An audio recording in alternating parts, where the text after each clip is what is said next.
So first இது எல்லாத்தையும் பார்க்கறதுக்கு முன்னாடி இப்போ இருக்கக்கூடிய 2026ல் ஜாப் மார்க்கெட் எப்படி இருக்கு அப்படிங்கிறத பத்தி பார்த்துக்கலாம். ஸோ ஜாப் மார்க்கெட்டை பொறுத்த வரைக்கும் 2023 வரைக்கும் இருந்த ஜாப் மார்க்கெட் இப்போ இல்லைங்க.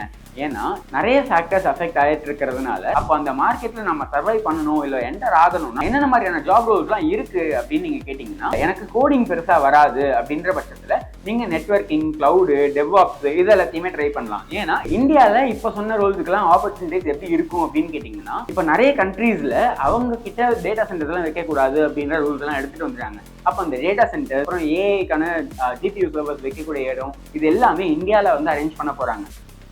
நான் உங்களோட வெங்கட்டுங்க. வேர்ல்டில் வந்து 250 எக்ஸ்பர்ட்ஸில் நானும் ஒருத்தங்க மைக்ரோசாஃப்டோட ஓனர் கிட்ட இருந்து அவார்டு வாங்கியிருக்கேன். இது இல்லாம வந்து நான் ஒரு Microsoft certified, Amazon certified, Oracle certified, Intel certified, NASSCOM certified, IBM certified, international recognise எக்ஸ்பர்ட்டுங்க. ஹெச்ஆர் டெக்னாலஜியோட subject matter expert, sequent knowledge சாம்பியனுங்க and service delivery excellence manager award வாங்கினவங்க.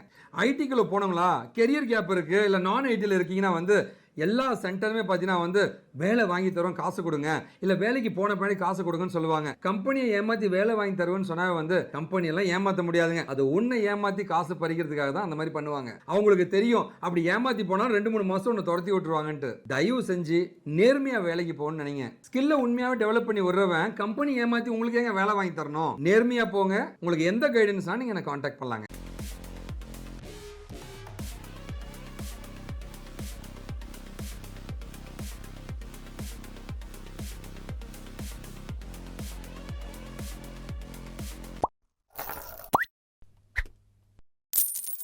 Hi every one.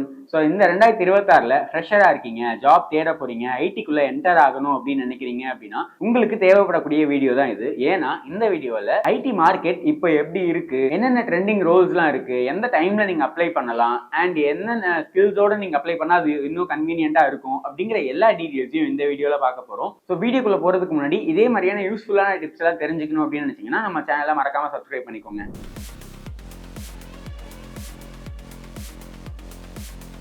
So first இது எல்லாத்தையும் பார்க்கறதுக்கு முன்னாடி இப்போ இருக்கக்கூடிய 2026ல் ஜாப் மார்க்கெட் எப்படி இருக்கு அப்படிங்கிறத பத்தி பார்த்துடலாம். ஸோ ஜாப் மார்க்கெட்டை பொறுத்த வரைக்கும் 2023 வரைக்கும் இருந்த ஜாப் மார்க்கெட் இப்போ இல்லைங்க. ஏன்னா நிறைய ஃபேக்டர்ஸ் அஃபெக்ட் ஆகிட்டு இருக்கிறதுனால ஜாப் ஓப்பனிங்ஸ் அப்படிங்கிறது ரொம்பவே குறைஞ்சுதான் இருக்கு கம்பேர் டு 2023. இப்போ 2026 ஜாப் மார்க்கெட்ல ஒரு 100 பேர் ஐடி ஜாப்குள்ள என்டர் ஆகணும் அப்படின்னு வராங்கன்னா 10% ஓப்பனிங்ஸ் மட்டும் தான் இருக்கு. அப்ப இந்த டாப் 10%ல இருக்கவங்களுக்கு மட்டும்தான் ஜாப் கிடைக்கும் அப்படின்னும் போது அப்போ அந்த மார்க்கெட்ல நம்ம சர்வை பண்ணணும் இல்லை என்டர் ஆகணும்னா நம்ம அதுக்கு எப்படி எல்லாம் ப்ரிப்பேர் ஆயிருக்கணும் அப்படிங்கறத நீங்களே யோசிச்சுக்கோங்க. ஏன்னா இங்க ஸ்கில்ஸ் ரொம்ப ரொம்ப இம்பார்ட்டன்ட். நீங்க என்ன டிகிரி முடிச்சிருக்கீங்க அப்படிங்கிறத விட நீங்க டிகிரி முடிச்சிருக்கீங்களா அப்படிங்கறத கூட காட்டிலும் நீங்க என்ன ஸ்கில்ஸை கத்துக்கிட்டு இருக்கீங்க, எவ்வளவு அந்த ஸ்கில்ல எவ்வளவு மாஸ்டர் பண்ணிருக்கீங்க, அந்த ஒரு பர்டிகுலர் ஸ்கில்ல உங்களால எவ்வளவு கான்ஃபிடென்ட்டா ப்ராஜெக்ட்ஸை பண்ண முடியும் அப்படிங்கிற எல்லாத்தையும் பேஸ் பண்ணி தான் இந்த கம்பெனிஸ் எடுக்கிறாங்க. அந்த டாப் 10%ல இருக்கவங்க யாரு அப்படின்னு பாத்தீங்கன்னா அந்த ஒரு பர்டிகுலர் ஸ்கில்ல சூஸ் பண்ணி அதுலேயே ப்ராஜெக்ட்ஸ் எல்லாம் பண்ணி அந்த ப்ராஜெக்ட்ஸை ஷோகேஸ் பண்ணவங்க தான் அந்த டாப் 10%ல வராங்க.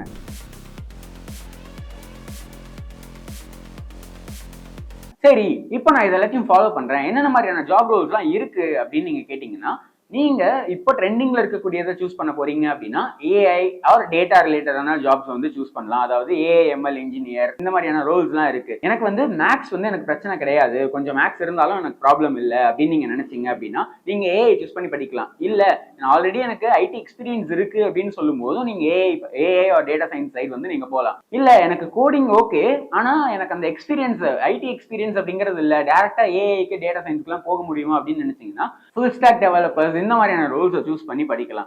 இல்ல எனக்கு கோடிங் பெருசா வராது அப்படின்ற பட்சத்துல நீங்க நெட்வொர்க்கிங், கிளவுடு, டெவ்ஆப்ஸ் இது எல்லாத்தையுமே ட்ரை பண்ணலாம். ஏன்னா இது எல்லாமே ஐடி இண்டஸ்ட்ரியில இப்போ ஓப்பனிங்ஸ் அதிகமா இருக்கக்கூடிய டொமைன்ஸ் தான் இது எல்லாமே.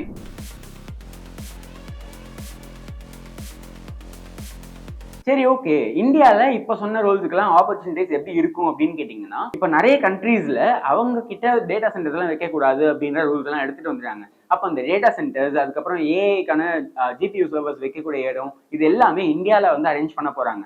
அப்போ இது எல்லாத்துக்கும் மெயின்டைன் பண்றதுக்கு கிளவுட் இன்ஜினியர்ஸ் அதுக்கப்புறம் டெவாப்ஸ் இன்ஜினியர்ஸ் இவங்க எல்லாருமே தேவைப்படுவாங்க. அண்ட் ஏஐ தான் இருக்கு அப்படின்னும் போது ஏஐ இன்ஜினியர்ஸ் அந்த ரோல்ஸுமே உள்ள வந்து ஒரு பெரிய ரோல் பிளே பண்ண போது இது எல்லாத்தையும் மெயின்டைன் பண்றதுக்கு நெட்வொர்க்கிங் அப்படிங்கிறதும் உள்ள கண்டிப்பா வந்துடும். அப்போ இதுக்கான ஆப்பர்ச்சுனிட்டிஸ் அப்படிங்கிறது கண்டிப்பா இந்தியால இன்னுமே அதிகமாக தான் போகுது.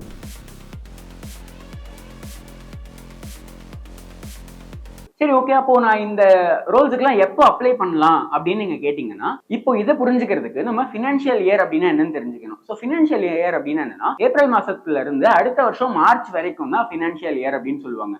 அப்போ ஏப்ரல் ஆரம்பிக்கும் போது அவங்களோட ஃபினான்ஷியல் இயரோட தொடக்கம். அப்போ இந்த இடத்துல இருந்து என்ன பண்ணுவாங்கன்னா, காஸ்ட் கட்டிங் எங்கெல்லாம் பண்ணலாம், எங்கெல்லாம் அதிகமா ஸ்பெண்ட் பண்ணி இன்னும் இந்த ப்ராஜெக்ட்ஸ் அதிகமா கொண்டு வரலாம், இந்த இயர்ல எப்படியெல்லாம் அதிகமா நம்ம வந்து சம்பாதிக்க முடியும், ரெவன்யூ எடுக்க முடியும் அப்படின்னு தான் கம்பெனிஸ் யோசிப்பாங்க. அப்போ இந்த இடத்துல யாரெல்லாம் லாஸ்ட் ஃபினான்ஷியல் இயர்ல நல்லா ஒர்க் பண்ணலையோ அவங்க எல்லாரையும் ரிமூவ் பண்ணிட்டு புது ரோல்ஸ் அண்ட் புது வேகன்சிஸ் எல்லாத்தையும் கொண்டு வந்து அடுத்த இயர் எப்படி சக்சஸ்ஃபுல்லா ரன் பண்றது, நிறைய ரெவன்யூஸ் எடுக்கிறது அப்படின்னு பார்க்க ஆரம்பிப்பாங்க. அப்பனா ஏப்ரல் மாதம் உங்களுக்கான ஆப்பர்ச்சுனிட்டி தொடங்க ஆரம்பிக்குது அப்படின்னு அர்த்தம். இப்பதான் நீங்க காலேஜ் முடிக்க போறீங்க, இல்ல இந்த டைம்ல வந்து படிக்க ஆரம்பிக்கிறீங்க அப்படின்னா இன்னுமே உங்களுக்கு இந்த ஜூலை, ஆகஸ்ட், செப்டம்பர் வரைக்குமே டைம் இருக்கு.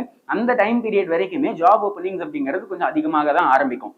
அதுக்கப்புறம் தான் மறுபடியும் குறைஞ்சி அடுத்த அகாடமிக் இயர், அதாவது ஒரு காலேஜஸ் எல்லாம் முடியிற ஸ்டேஜ், கேம்பஸ் எல்லாம் வரும்போது கொஞ்சம் குறைய ஆரம்பிக்கும். மறுபடியும் சேம் இதே சைக்கிள் ரிப்பீட் ஆகிக்கிட்டே தான் இருக்கும். இப்போ நீங்க ஆரம்பிச்சாலும் May, June, July, August, September 5 months உங்களுக்கு டைம் இருக்கு. இந்த டைம் பீரியட்ல உங்களுக்கான ஸ்கில்லையும் அதுக்கான ப்ராஜெக்ட்ஸையும் டெவலப் பண்ணிட்டு உங்களோட ப்ராஜெக்ட்ஸ் ஷோகேஸ் பண்றது மூலியமாக நீங்க ஜாப்குள்ள போக முடியும்.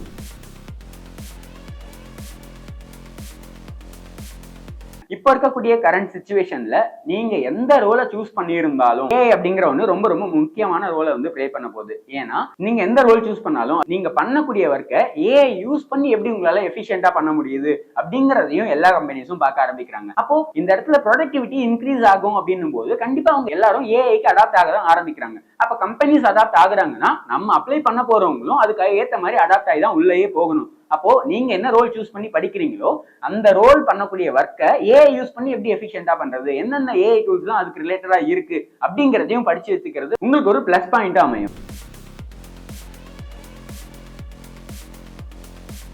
சரி, அப்போ இந்த ஸ்கில்ஸ் எல்லாம் எங்க லேர்ன் பண்றது, என்ன ப்ராஜெக்ட்ஸ் பண்றது, எனக்கு என்ன சூட் ஆகும் அப்படிங்கிற டவுட்ஸ் எல்லாம் உங்களுக்கு இருந்ததுன்னா அதுக்கு கைட் பண்றதுக்கு தான் நாங்க இருக்கோம். இதெல்லாமே நம்ம ப்ரொவைட் பண்ணக்கூடிய கோர்சஸ். அண்ட் இந்த கோர்சஸ்ல உங்களுக்கு எந்த கோர்ஸ் வேணும் அப்படின்னு நீங்க சூஸ் பண்றது மூலியமா அந்த கோர்ஸ் ரிலேட்டடான ஈச் அண்ட் எவ்ரி ஆஸ்பெக்டை நீங்க லேர்ன் பண்ணிக்கிட்டு அதுலயே நீங்க ப்ராஜெக்டும் பண்ற அளவுக்கு கைடன்ஸும் நாங்க கொடுக்க போறோம். அப்படி நீங்க ப்ராஜெக்ட் பண்ணிட்டாலே போதும், இன்டர்வியூக்கு ப்ரிப்பேர் பண்ணி ஈஸியா உங்களோட ஜாபை வந்து அச்சீவ் பண்ணிடலாம். ஸோ இந்த கோர்சஸ்லாம் உங்களுக்கு வேணும் அப்படின்னு நினைச்சீங்கன்னா mobile number, email ID and Instagram ப்ரொஃபைலையும் கொடுத்துருக்கேன். எந்த சோர்ஸ்ல வேணாலும் கான்டாக்ட் பண்ணி அந்த கோர்ஸ்க்கான டீடைல்ஸை கேதர் பண்ணிக்கோங்க. ஸோ இப்போ நான் சொன்ன இந்த டிப்ஸ் எல்லாத்தையும் யூஸ் பண்ணி இந்த டைம் பீரியடையும் யூஸ் பண்ணி நீங்க உங்களுக்கான கோர்ஸ் ஃபர்ஸ்ட் சூஸ் பண்ணுங்க. அந்த கோர்ஸ் கஷ்டமா இருக்கோ இல்லையோ அதுல உங்களால முடிஞ்ச வரைக்கும் எஃபர்ட்ஸை போடுங்க. ஸோ உங்களால முடியாது அப்படின்னு சொல்லி பாதிலேயே எங்கேயுமே டிஸ்கண்டினியூ பண்ணிடாதீங்க. உங்களால முடியும் அப்படின்னு நம்பி அதுல ஸ்கில்ஸை ஃபுல்லா கத்துக்கிட்டு ப்ராஜெக்ட்ஸும் பண்ணி அந்த ப்ராஜெக்ட்ஸை ஷோகேஸ் பண்ணி உங்களுக்கான ட்ரீம் ஜாபை அச்சீவ் பண்ணுங்க. ரொம்ப பெருமையாகவும் சந்தோஷமாக சொல்ல ஆசைப்படுறது இவங்க எல்லாமே நம்மகிட்ட படிச்சு பிளேஸ் ஆன ஸ்டூடெண்ட்ஸ்.